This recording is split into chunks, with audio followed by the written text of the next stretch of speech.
Hello, Bridgetown Church, and those of you joining us online. My name is Bethany Allen, and this is the Bridgetown Daily for Wednesday, April 22nd. This week, we've been meditating on and thinking through this idea of endurance, a word I would argue we don't culturally use very often outside of exercise or athleticism, nor is it a word I think many of us truly understand well, particularly those of us in the West.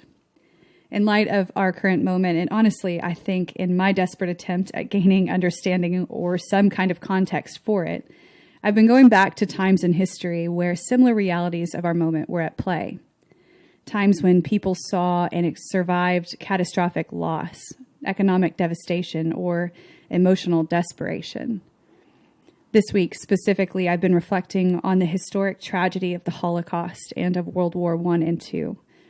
I've always been captivated by this time in history, especially when I think about people like Anne Frank and Corrie ten Boom and Oskar Schindler, people whose lives were marked by a profound resilience and fortitude. Beyond survival, these, along with millions of others, endured more suffering than most of us will ever know or experience in a lifetime. And yet, as I reflect on their lives, what I'm constantly struck by is, despite their suffering, they seem to have come out of it all the bitterness and loss and devastation, better people. Or perhaps, better said, the best of people. What is it, or was it, that made them this way? What caused them to persevere, to hold on, to push through and rise up time and time again to greater faithfulness? Paul, in Romans chapter 5, speaks to this idea of endurance, and he does so in a way that I think paints a picture of its power.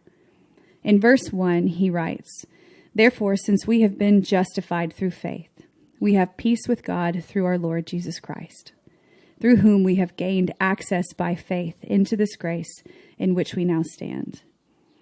And we boast in the hope of the glory of God."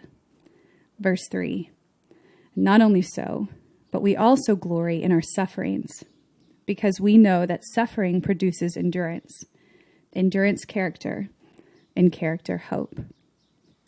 Paul opens this chapter reminding his readers that we not only have peace with God through Jesus, but we also get to experience God's favor, his goodwill, and loving kindness because of his work on the cross. In verse 3, he goes on and basically says, not only that, an emphasized statement, but that we, as apprentices of Jesus, also get to boast or rejoice at and in our suffering or trials, because, he says, it's actually doing something in us, something deeply good.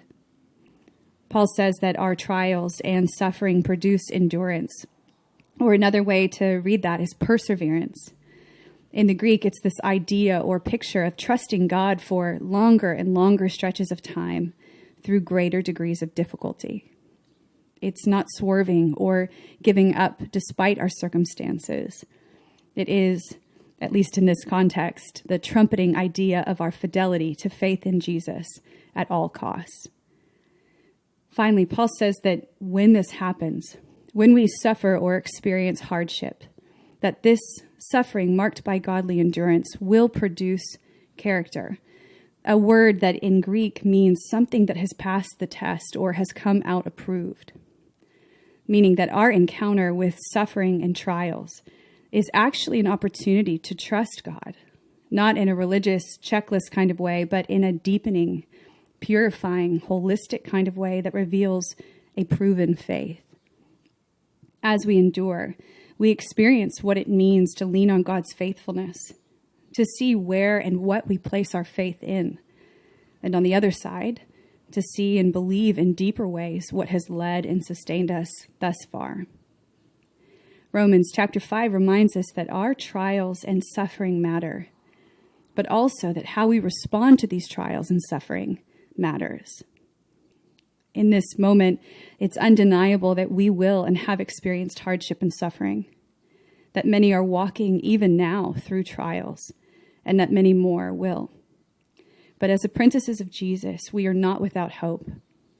Paul's words remind us that our endurance through this suffering, all that is and is to come, can be for us a threshold of transformation, and that we can, with confident hearts, based on the realities of our salvation, even rejoice in them, knowing that through them we will experience resilience and a proven faith. This summer, my dad and I, at the end of our visit to the Holocaust Museum in Washington, D.C., sat in a small seating area for what seemed like hours. As we sat, we watched and listened to story after story after story of the many who had survived, forgiven, hoped, and endured in spite of their great and tragic suffering. And as we were sitting there, I remember for a moment just breaking my gaze with the screen to observe the room. And I don't think I'll ever forget what I felt. There was an undeniable, unified, and holy reverence all around. Each person emotionally moved and equally inspired. From young to old, everyone held that space with tenderness and honor. Those who endure are those of whom the world is often not worthy. Their lives marked by a holy mixture of both patience and hope. Corrie ten Boom once said that if God sends us on strong paths, we are provided strong shoes. Now, undoubtedly, the journey can be long and endurance hard. And yet, in her words, we're reminded that we have and will have everything we need to withstand what comes. My hope is that you know the gift of God's presence in your suffering here and now. May it produce in you a holy and bold endurance that purifies, strengthens, and transforms.